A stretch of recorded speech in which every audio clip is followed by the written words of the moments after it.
to try once again to connect with our National Assembly correspondent, Sagir Ibrahim, who will bring us up to speed with maybe the potential expectations for what will happen today at the National Assembly when Senator Natasha Akpoti-Uduaghan will make her triumphant entry back into the House. Sagir, thank you for joining us, and we hope that we can connect with you this time. What's the mood like? What are the expectations for Senator Natasha Akpoti-Uduaghan? Hello, good morning, everyone. If you can hear me, I guess three yes, times is a charm. Now. And I hope that you can all hear me in the studio finally. Yes, we can finally hear you. Victory at last. Great. Okay, finally. I would say that we're waiting with bated breath, of course, to see what today is going to look like. It's been 3 months not having Senator Natasha Akpoti-Uduaghan in the Senate representing, her people, her constituents who elected her there. We all know how it started. If we don't, then perhaps a quick refresher. It all started in the Senate sometime in February when the Senate Chief Whip had raised a point of order, bringing the attention of the Senate President to the fact that Senator Natasha Akpoti-Uduaghan was not sitting at the rearranged sitting arrangement in the Senate at the time, and he had informed the Senate President, who had initially rearranged the sitting arrangement following the defection of a few senators, in the National Assembly from the opposition party to the ruling APC. That sitting arrangement had to be done, and according to the Senate rules, the Senate President has the prerogative to do that without the prior knowledge of lawmakers. That was the initial cause of this. She came into the chambers and noticed that her seat had been moved from where it usually was to another position, and she was furious that she wasn't informed that her sitting, our original sitting position had been moved. So she was offended and insisted that she would speak from the position that she was that very day, as we can see in the visuals. And then the Senate Chief Whip raised the point of order, stating that she could only contribute from the position assigned to her by the Senate President on any issues regarding matters in chamber. And this was what led to the argument, was what led to the visuals that we saw.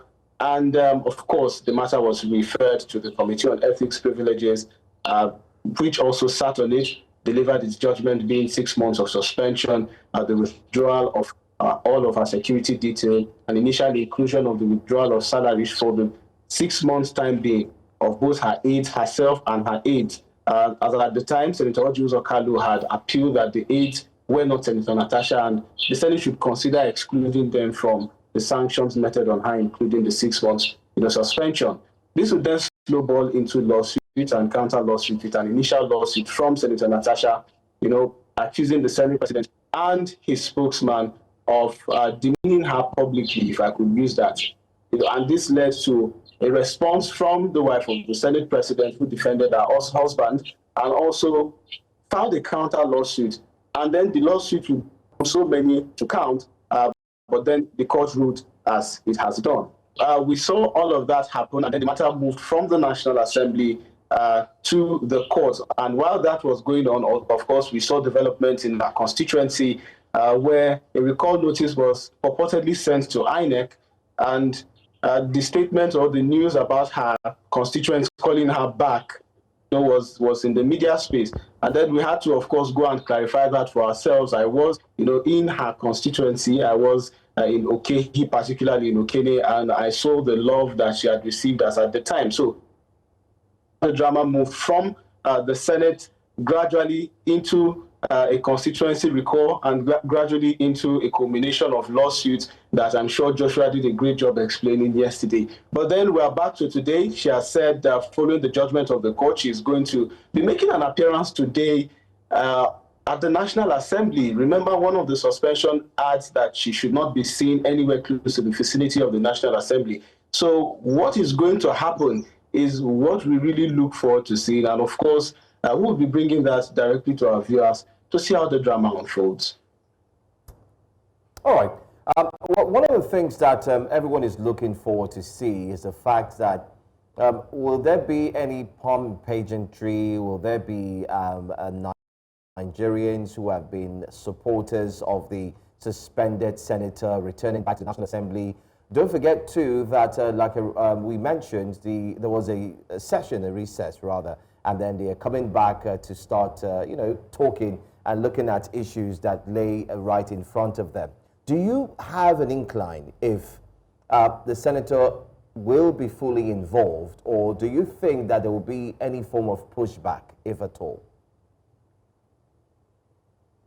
Well, I would start by answering this question by first saying that the Senate, through its spokesperson, Senator Amodu, had actually given conditions to, accept the senator back in chambers. So for me, I would say it's probably a step in the good direction. It probably gives the impression that the Senate also looks forward to having her back. Hence the reason why they've given that. Of course, whether she's going to adhere to publicly apologizing to the chair and apologizing to the Senate House, we have to wait and see how that goes on. But the Senate has given its position.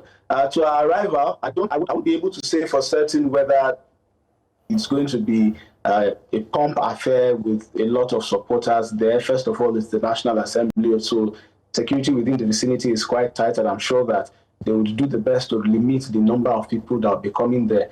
In addition, there's another twist, because is she expected to come? If she comes, will she be held back, at the entrance and turned back because she's not supposed to be seen, around the vicinity of the National Assembly, let alone the Senate chambers?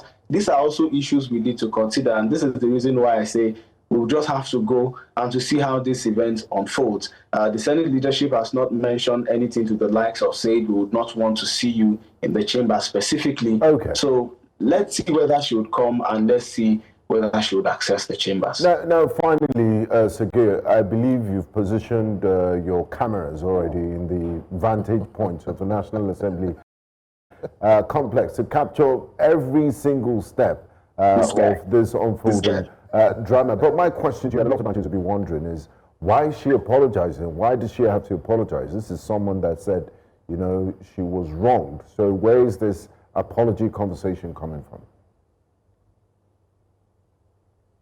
Well, great question, Benga.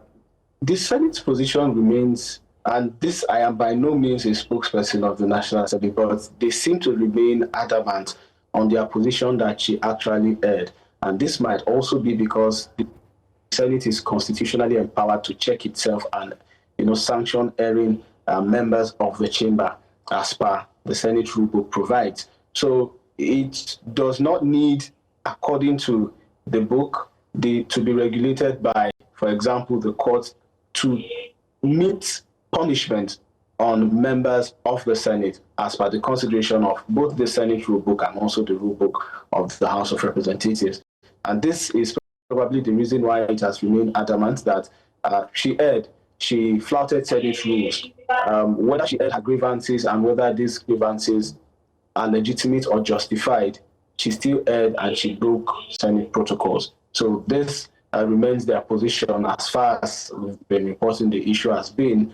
And, well, it really makes it a tricky question of whether it becomes right for her to apologize to the Senate, or whether she should, for the sake of her constituents who sent her there to represent them and who have been denied representation for the last month that she's been away, some consideration as well, so as they continue to get the dividends of democracy. So it's really a tricky spot. All right. Thank you so much, Sagir Ibrahim. We look forward to join you in our subsequent programming, and we'll get to see what it's like. If it's going to be palm pageantry, it's also going to be a scene to behold, especially for the true supporters of the senator, while what this means for democracy will be on the front burner. Thanks for your time. Thanks for joining us. Thank you.